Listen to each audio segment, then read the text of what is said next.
The night was restless on Lagos Island. The waves slapped angrily against the wooden stilts of Makoko shanties, and the horns of Danfo buses echoed from Oberland into the dark sky. But under the third mainland bridge, silence carried a secret. A fisherman's lantern flickered on the water. His canoe rocked as he pulled in his net. But instead of fish, he saw it. A body. It floated face down, swollen, beaten beyond recognition. The fisherman gasped, pulling his canoe back, but then he froze. Something glowed faintly on the man's bare chest. Carved with a sharp blade, deep into his skin, was one word. Crown.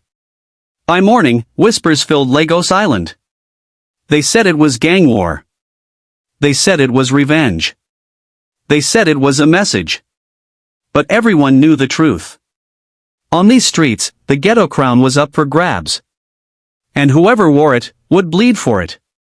This is Nightfall Tales by Wura, where stories live, breathe, and never die.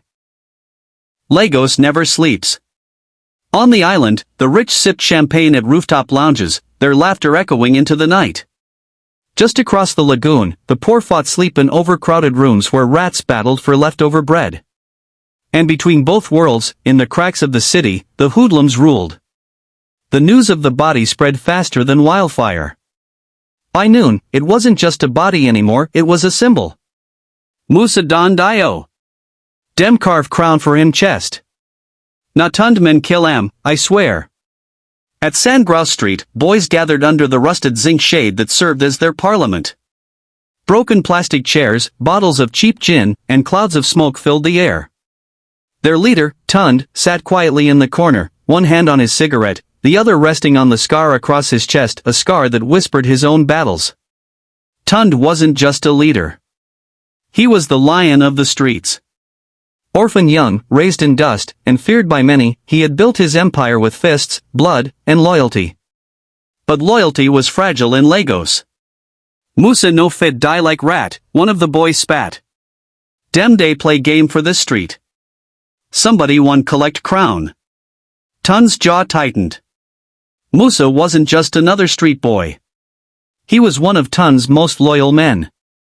If his chest carried the word crown, it meant one thing. Someone was sending Tunde a message. Evening fell. The neon lights of Victoria Island blinked across the water, mocking the dim, cracked bulbs of Sandgrouse. Tunde walked through his turf, every step heavy with unspoken rage. Children stopped their football game to salute him. Traders at the roadside nodded quickly. Fear followed him, respect trailed him. But Tunde's eyes weren't on the people. They were on the shadows. He knew what Lagos Island was, a jungle where the lion must always roar louder, or the hyenas would eat him alive.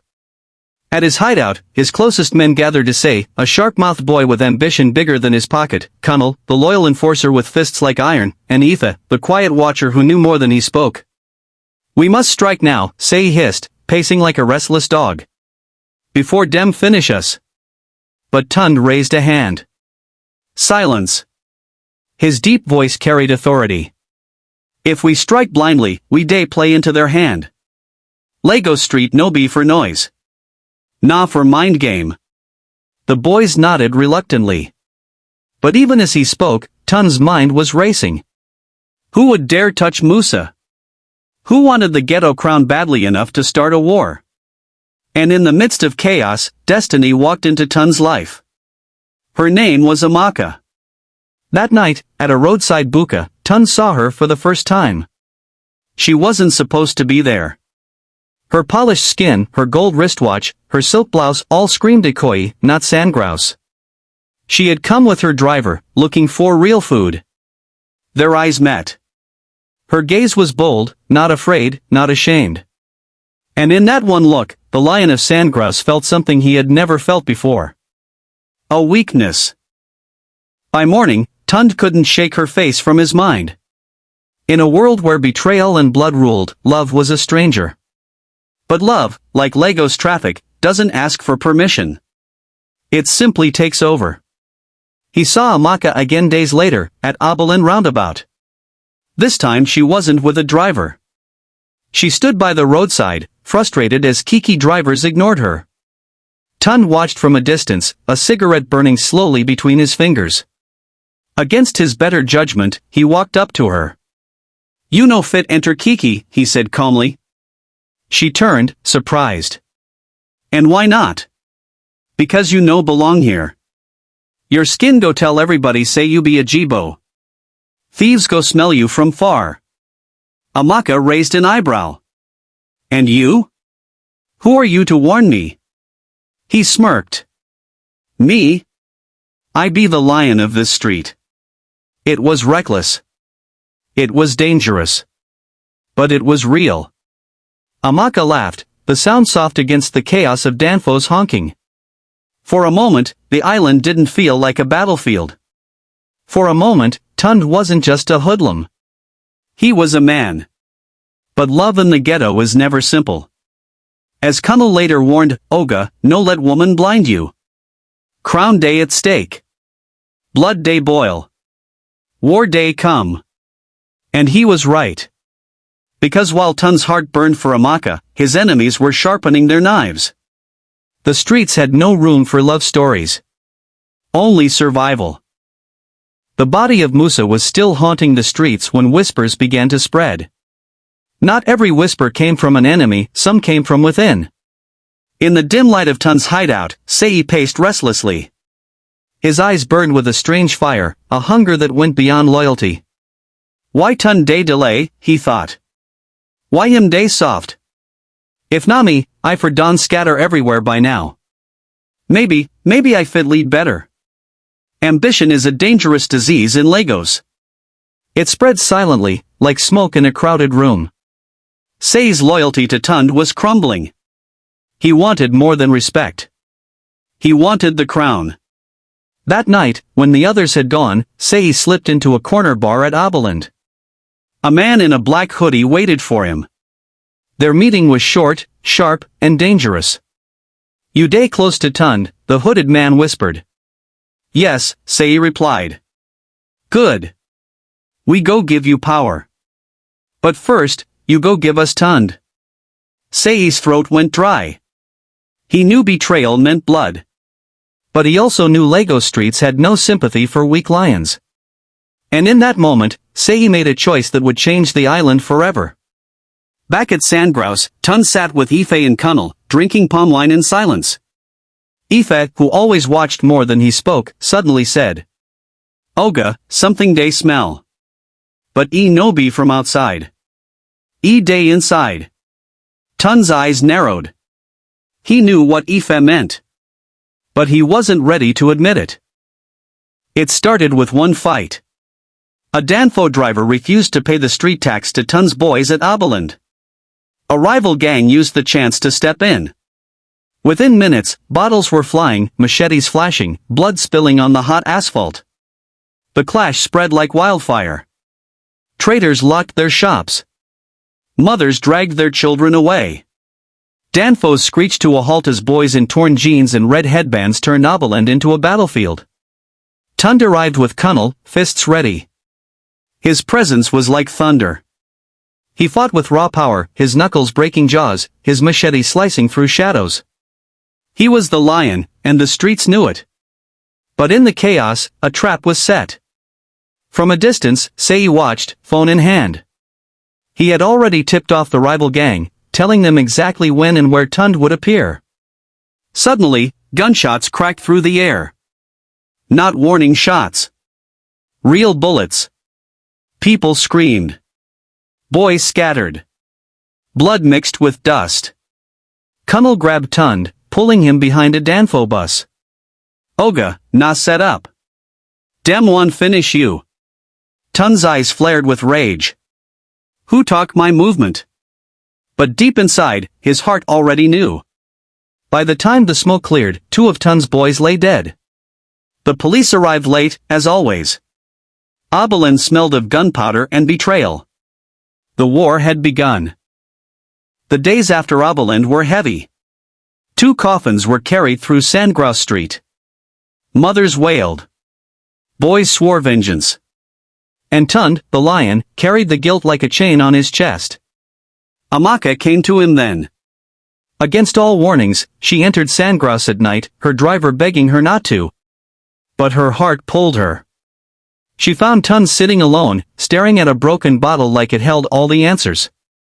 "Why are you here?" he asked, his voice low. "Because you need me," she said softly. "You no understand. This street no day forgive. Anybody close to me day risk life." "And you?" she asked. "Don't you risk your life every day? Don't you bleed too?" Her words cut deeper than any blade. For the first time in years, Tunde felt something stronger than rage. He felt seen. But outside, the streets were not soft. Seyi was making quiet moves. He whispered to boys in corners, bought drinks for the restless ones, told stories of how Tunde was slipping, how his love for a rich girl was making him weak. The lion don't fall in love, Seyi sneered in secret. And when lion daydream about woman, now then hyena go snatch crown. By the time Tunde kissed Amaka's hand under the dim lantern light, Betrayal was already seated in his house. The crown was heavy. And it was slipping.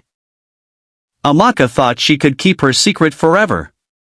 She thought no one from her world of high-rise towers, polished floors, and driver-polished SUVs would ever find out about the Lion of Sandgrouse. But Lagos is a city where secrets travel faster than danfos. It happened on a Saturday afternoon. Amaka was at her father's mansion in Ikoyi, dressed in flowing Ankara, smiling politely as guests filled the compound for her mother's 50th birthday. The air smelled of jollof rice, grilled fish, and champagne. Politicians, businessmen, and society wives filled the space. Then it happened. Seyi. He had come in disguise, blending among the servers, hired as an extra hand. He carried a tray of drinks, but his eyes were sharp, watching. And then, like a knife sliding into soft fruit, he saw it. Amaka. Laughing. Hugging her father, a man whose name opened bank doors and silenced policemen. She wasn't just rich. She was connected. And she was Tunde's weakness. Later that night, Amaka's father found her phone buzzing. The name flashing on the screen made his heart stop, Lion. When he opened the messages, his world shattered. Amaka, I day miss you. The street rough, but your smile day give me strength. Now you be my own crown. Her father's face turned to stone. By morning, Amaka was summoned into the living room. Her father sat with her mother, both faces stern. Amaka, her father said, voice trembling with rage, is it true you are seeing a street hoodlum? A common tout? She swallowed hard. Silence was safer. But her silence was an answer. Her father slammed his fist on the glass table. You will end this madness immediately. That boy will never touch my daughter again. Do you hear me? Never. But Amaka's eyes, wet with tears, told a different story. She wasn't going to let go. Not of Tunde. Not of the lion who had claimed her heart. While Amaka's home boiled with anger, Sandgrouse Street was bleeding trust. Kunle barged into Tunde's room one night, face hardened. Oga, I no like the way Seyi dey move. Him dey talk too much for back. Boys dey whisper. If care no take, dem fit turn. Tunde frowned. He had known Seyi since he was a skinny boy running errands with torn slippers. Could Seyi really betray him? But Ife's quiet voice cut through the air. Oga, listen. Sometimes snake dey smile before he bite. The warning came too late. The next night, Tunde and his men went to a warehouse in Abilene to collect a shipment drinks, weed, and stolen goods. But when they arrived, the place was empty. Silent. Too silent. Then the ambush came.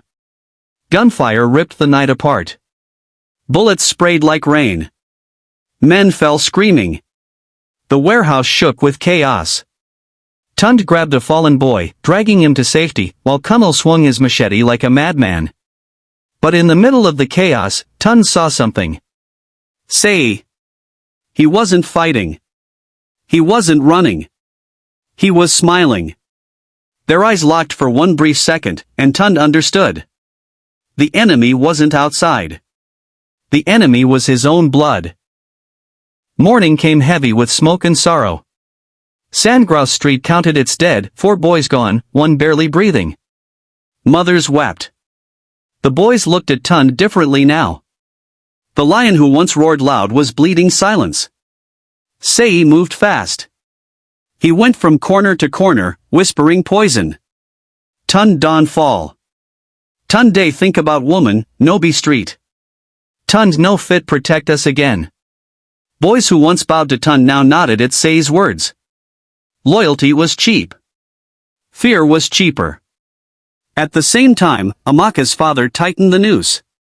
He sent men in black jeeps to shadow her. He threatened to ship her abroad. But love is stubborn. Amaka found a way. At midnight, she sneaked into Sandgrouse, her eyes blazing. You're losing them, she told Tunde, tears mixing with anger. He turned away, ashamed. I know day weak. Yes, you are, she whispered. But you don't have to fight this alone. You're more than these streets, Tunde. You're more than this crown they are killing themselves for. But Tunde shook his head. No. The street na my blood.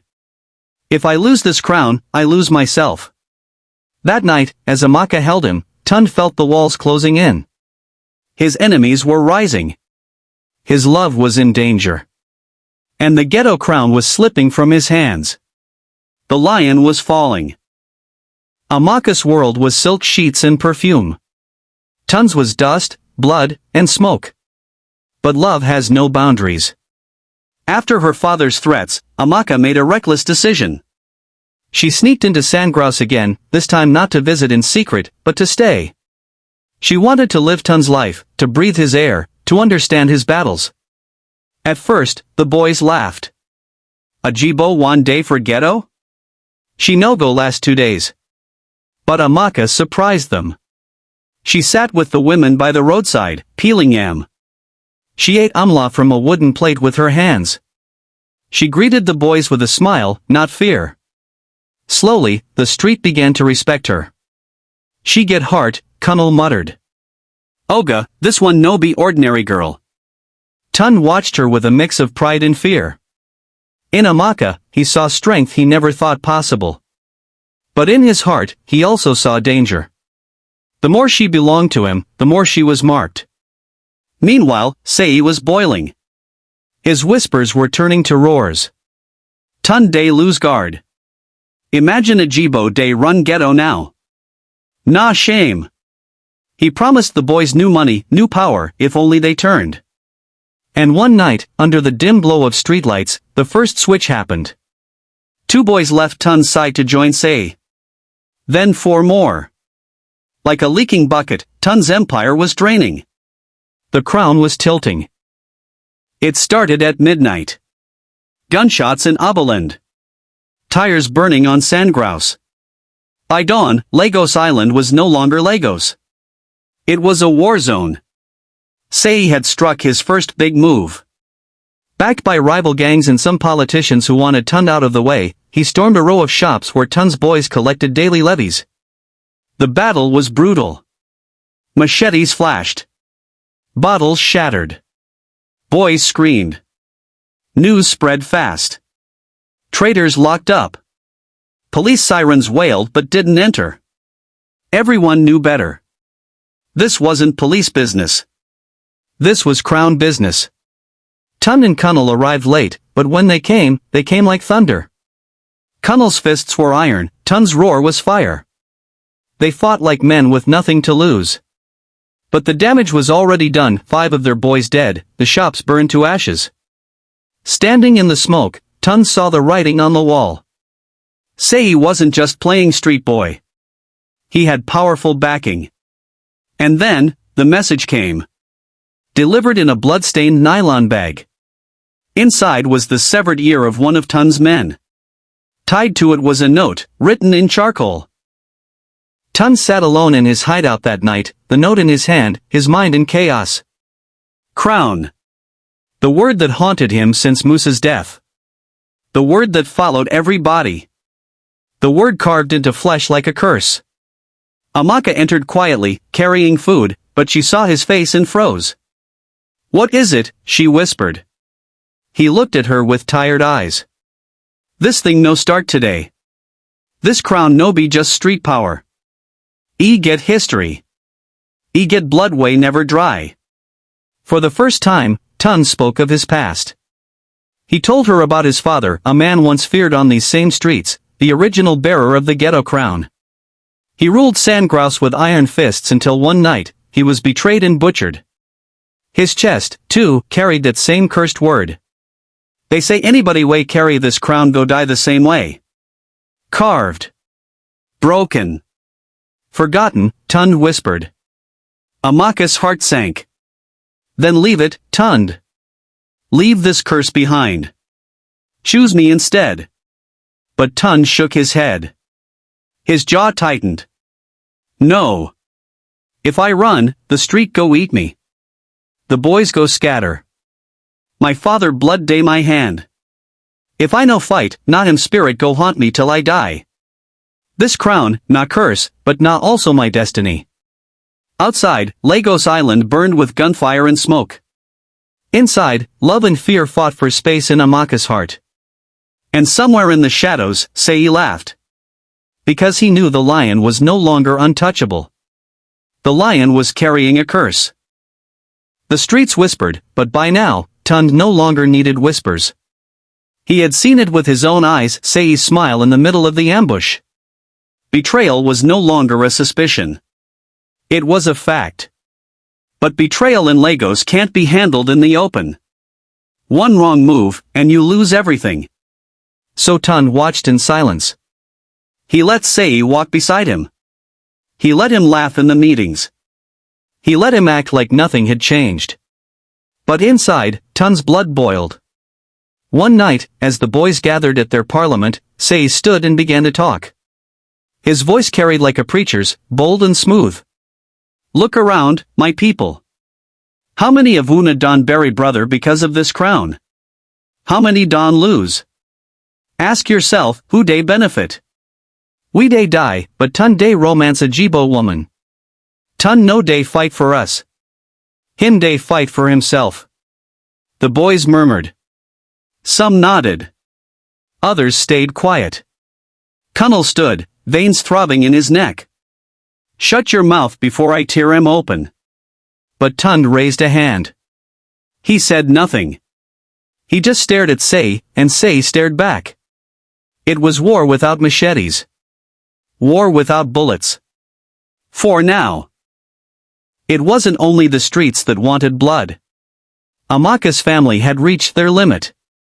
Her father, Chief Okafor, called in favors with men in high places. He ordered her driver to report her every movement. He locked her accounts. He even tried to force her into an engagement with the son of a senator. But Amaka's heart was stubborn. She found her way back to Tunde, even if it meant sneaking through the chaos of Sandgrouse at midnight. One night, Chief Okafor's men followed her. They cornered her car near Abeland. A black SUV blocked her path, and masked men jumped out. "Madam, enter motor. Your papa say make we bring you home." Amaka refused. She screamed, struggled, scratched. But one of them slapped her so hard she almost fell unconscious.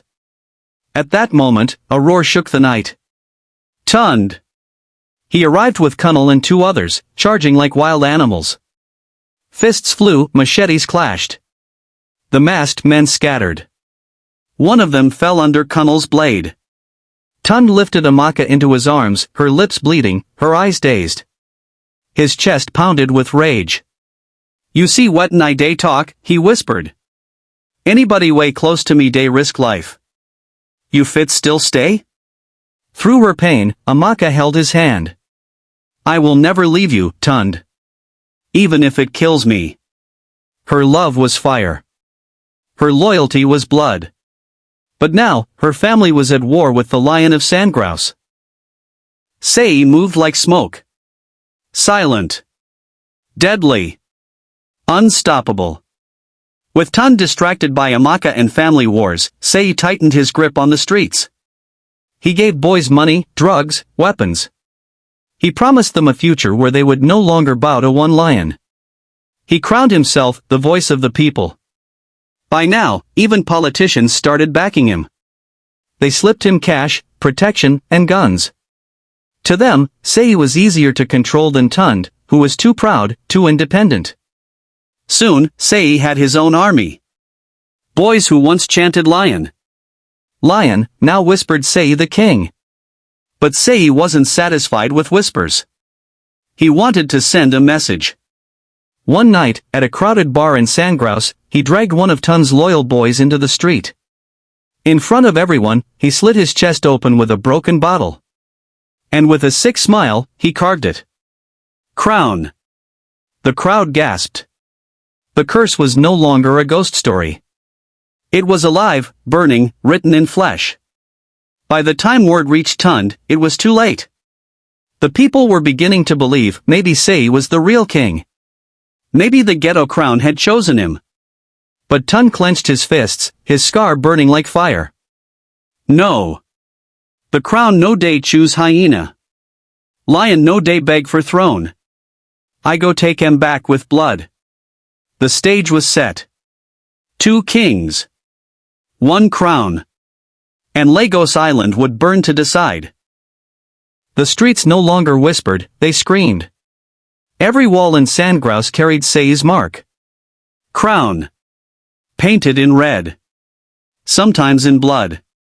Sometimes on broken walls, sometimes on human skin. Tunde's boys were restless. Some begged him to strike first, to tear Seyi apart before he grew too powerful. Others whispered behind his back, wondering if the crown had truly left the lion. But Tunde wasn't blind. He knew the streets were turning. And he knew that love was now his greatest weakness. That night, Amaka came to him again. She saw the fire in his eyes, the sleepless rage that refused to die. She touched his scar, the one that always burned when danger was near. Tunde, listen to me. You can't fight this war like the others. Seyi has the streets, the politicians, and the fear. But you have something he will never understand. What's that? Tunde asked. Love. But before he could reply, gunfire shattered the night. Bullets rained through the windows. Boys screamed. Blood sprayed across the walls. Amaka pushed Tunde to the ground, covering him with her own body. By the time Kunle dragged them out, she was bleeding. A bullet had found her. Her lips trembled as Tunde carried her into the dark alley. Don't cry for me, win this war. Make it mean something. Her hand slipped from his grip. Her eyes closed. And the lion's roar that followed shook Lagos Island. Sandgrouse had never seen such madness. The news spread like fire, the Ajibo girl is dead. Some said Tunde killed her with his reckless war. Others whispered that Seyi ordered the hit. Either way, the streets no longer cared about truth. They wanted blood. And blood came. Tunde, broken and wild with grief, unleashed Kunle and the last of his loyal boys. They stormed through alleys, dragging out Seyi's men. Bottles broke. Machetes swung. Screams filled the night. Bodies dropped in the gutters. The once busy markets turned into graveyards. Mothers wailed over sons who would never come home. It wasn't just gangs anymore. It was war. Politicians pulled back.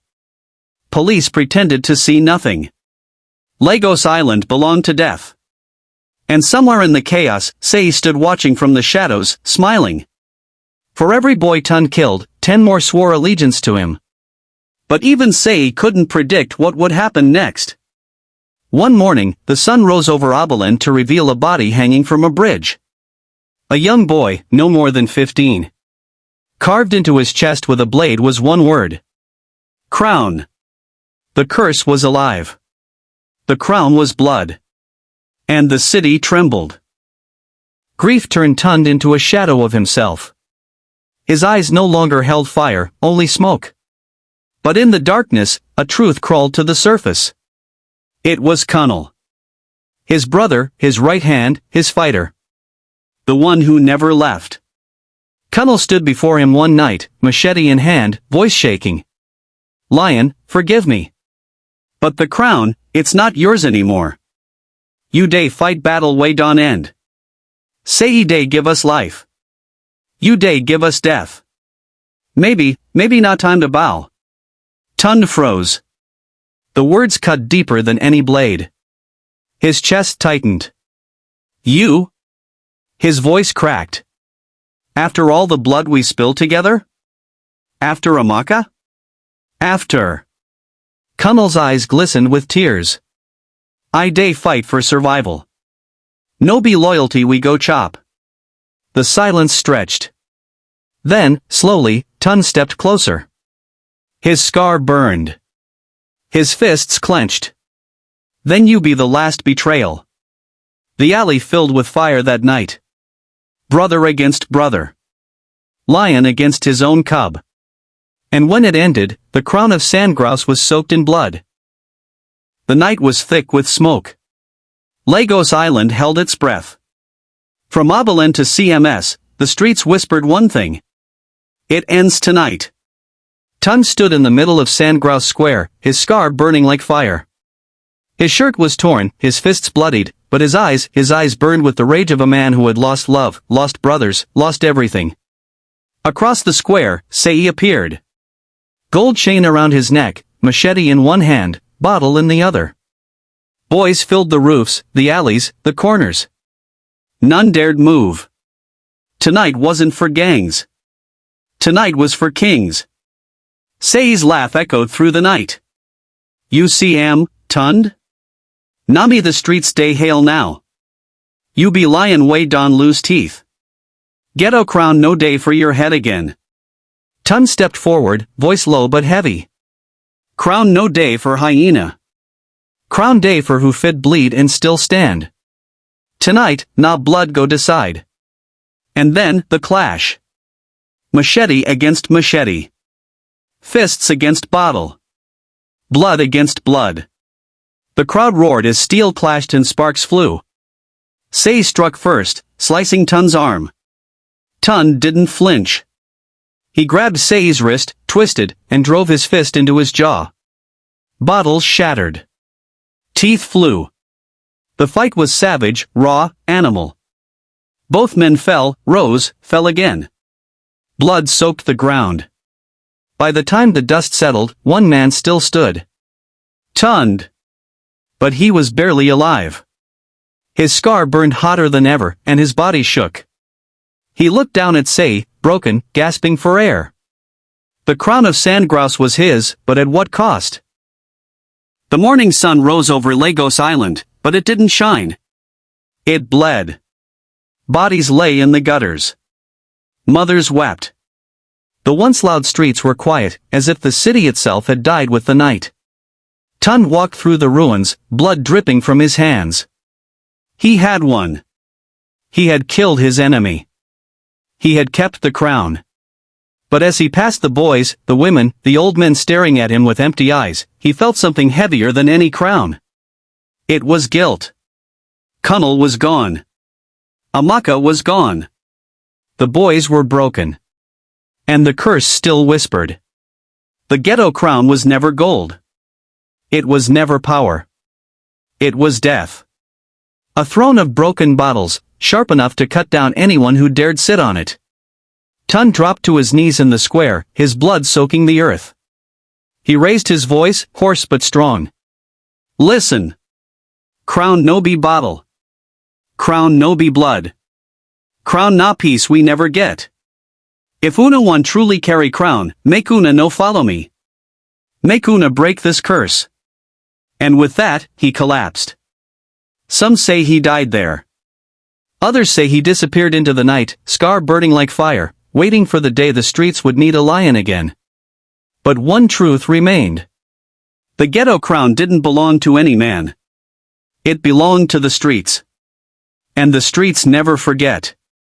In Lagos, the streets don't give crowns, they take lives. Every bottle broken, every blood spilled, every love lost. Was never about power. It was about survival. Tunde fought like a lion, Amaka loved like fire, and the boys bled like rivers. But the truth remains, the Ghetto Crown is a curse, and no man truly wears it. Because in the end, the streets always win. And the crown belongs to the shadows of Lagos Island.